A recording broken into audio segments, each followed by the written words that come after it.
wa Usman ina son kai tunani da kyau kar kai da rikicewa ya rikitar da kai wai in kana bukatar sai inda Yesu ya ce dan baka bani wani dalilin da yasa ka bar addinin Kirista ka koma musulunci ba kawai maganar ka guda ɗaya shine babu inda Yesu ya ce shi Allah ne abota masa ina son ku bani dukkan musulman duniya ina ne Yesu ya ce ni Isa almasihu dan Maryamu ni musulmi ne idan kun bani wancan yau ni zan musulunta zan karbi shahada asha kaka shirya za karbe ni zan musulunta in dai kun iya bani aya alqur'ani inda Yesu da kansa yace ni Isa almasihu ni dan Maryamu ni musulmi ne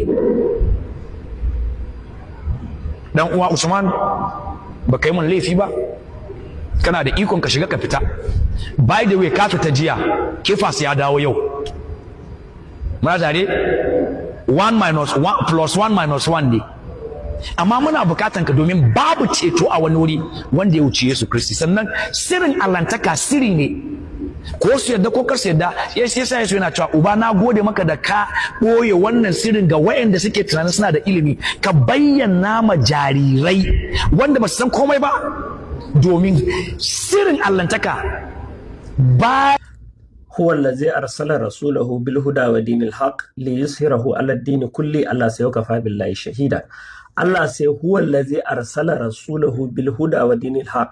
It is I Almighty God who sent my apostle, my messenger, والهدى with guidance ودين الحق with religion of truth. Allah said ليظهره على الدين كله, and this religion will supersede or will prevail all the religion that we have on earth. So it's part of Allah promise. It is Allah who promised Prophet Muhammad sallallahu alaihi wasallam that the religion of Islam will supersede all religions that we have on earth. So Pastor Benjamin mun san me yasa kake damun kanka ba. A cikin wata biyu zuwa yanzu kacal evangel guda 8 wanda suka shiga addinin musulunci mun kaba kalmar shahada. A fastoci kadai daga watanni kadan zuwa yanzu wanda wannan shine azumin shi na farko, ni da Malam Haruna kadai fastoci guda 5 suka karbi addinin musulunci wanda wannan azumin bar shine azumin su na farko. Ba muku magana ma inda zamu je ka ga kauye gaba ɗaya sun musulunta inda mutum 30 kun ga wani kauye da mutum 34 duk kristoci ne suka musulunta. Wani kauye a Sumaila gaba ɗaya kauye suka musulunta da matansu da mazansu da ƴan matansu da duk suka musulunta wanda maguzawa ne kuka yaudare su kuka dora su akan addinin Kirista addinin suka musulunta. So addinin musulunci shi kadai ne addini na gaskiya. Inna ad-dina inda Allahil Islam. The only true religion Allah said before I Almighty God is religion of Islam. Allah said whosoever that practice any religion, I Almighty God will not accept that particular religion in the day of judgment. Who will accurate bil kasere in the day of judgment he will be in the bracket of those that are going to lose themselves. Anu jama'ati al-yawma akmaltu lakum dinakum wa atmamtu alaykum ni'mati wa raditu lakum al-islam dinan. Today I have perfected your religion unto completely my favor upon you. I have chosen Islam to be your religion and your way of life. So musulunci shi kadai ne addini na gaskiya Pastor Benjamin. Evangelist Usman mun tattauna da shi muka nuna mara Yesu ba Allah bane, duk Bible babu aya da Yesu ya ce shi Allah ne ko ya ce abauta ba, wallahi tallahi ƙarya ne. Sannan kuma ina so Pastor Benjamin ka zo mu yi muƙabula da kai akan wannan topic din. Idan ka isa ka zo mu yi muƙabula da kai ko yau ko gobe ina jiran ka zo mu yi muƙabula da kai akan wannan topic din. Ka zo ka saurari hirar mu saboda ka ga ba za ka iya kare Yesu Allah bane a Bible. Shi ya za ka zo kake cewa a nuna maka inda Isa ya ce shi musulmi ne a Qur'ani za kuma musulunci. Duniya ta yi shaida za mu kawo maka aya. Sahabban shi ma musulmai ne. Ka karanta suratul Maida Quran chapter 5 verse 111 za ga inda sahabban shi da kansu suke cewa su musulmai ne.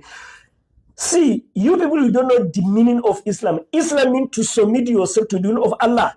Ya ayyuhal ladzina amanu taqullaha haqqa tuqatih wa la tamutunna illa wa antum muslimun. Allah say ayyuhal ladzina amanu o you believe taqullaha fi haqqa haqqa tuqatih as you can wa la tamutunna not illa except wa antum muslimun, as a one who submit himself to the will of Allah. Islam means submission. Shi za in ga karanta mean will of Allah, submission, that is will of Allah.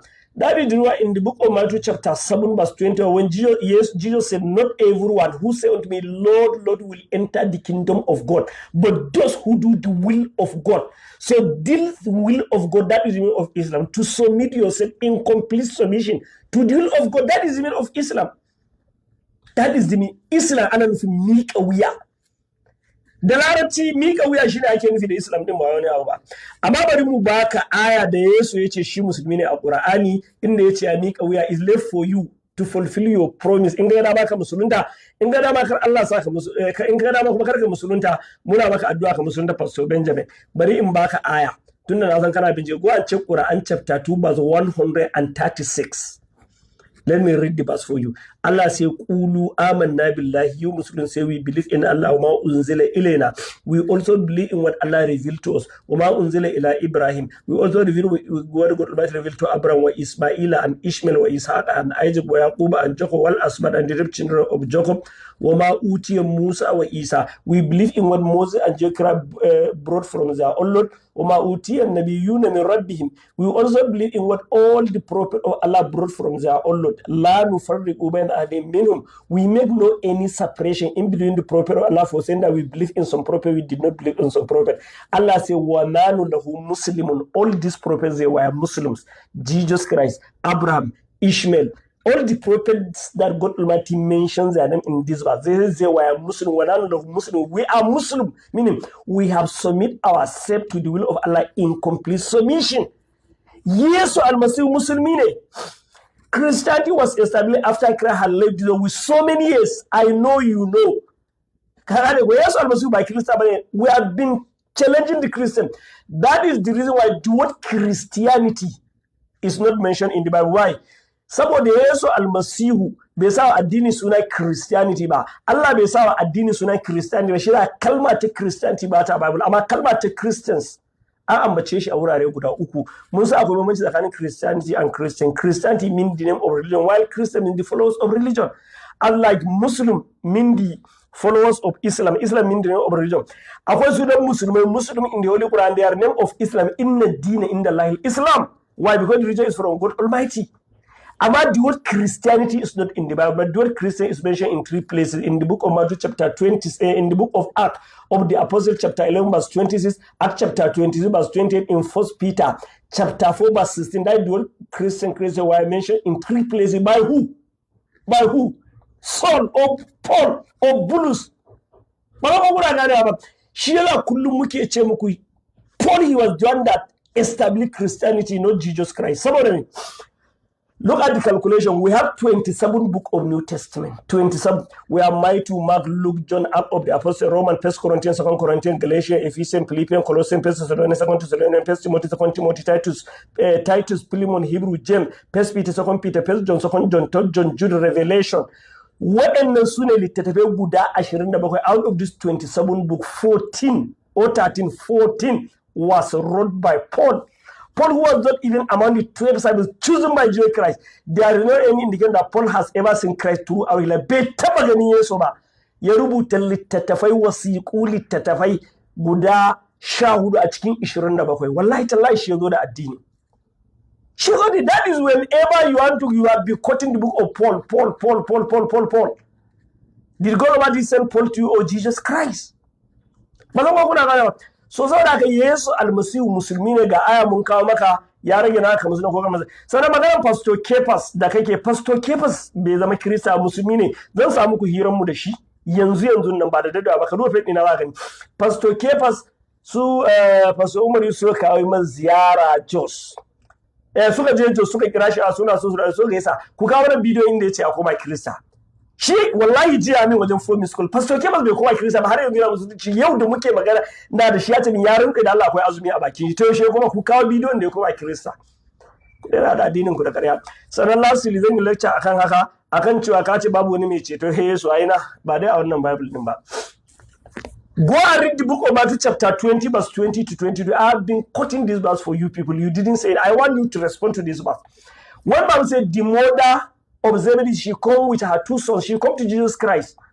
And she knelt down before him. She begged him. She said, Master, grant these 2 sons of mine. One should sit by your left. One should sit by your right. In the kingdom of God. Yes, woman, do you know what you are asking? Do you want to drink in the cup that I am about to drink? Yes, to sit by my right and by my left in the kingdom. It is not my power to grant. It is not my power to grant. It is in your Bible, Matthew chapter 20, verse 20 to 22. So now in the book of John chapter 5, verse 30, yes, on my own self I can do nothing. As I hear, I judge. My judgment is just, I seek not of my own will, but the will of the Father who sent me. Babu in the Bible yace ka ce Yesu ne kare mai ceto, wallahi tallahi ƙarya ne, ba dai a wannan Bible din ba. We have read in the book of Hosea chapter 13 verse when God say, I am the Lord your God, beside me there is no any savior, no one can save you beside God Almighty. Allah shi kadai ne wallahi tallahi mai ceto. Read the book of Isaiah chapter 43 verse 9 to 10. Read the book of Isaiah chapter 45 verse. Read the book of duk gasu nan da yawa. Read Isaiah chapter 40 verse 18. Inda zaka je God Allah yana cewa I will not share my glory to any other being. No one can save you beside Allah is the only savior. Ba Yesu almasihu ba. So saboda haka ga aya mun kawo maka Yesu musulmi ne, ya rage naka ka cika alƙawarin ka musulunta. Saboda haka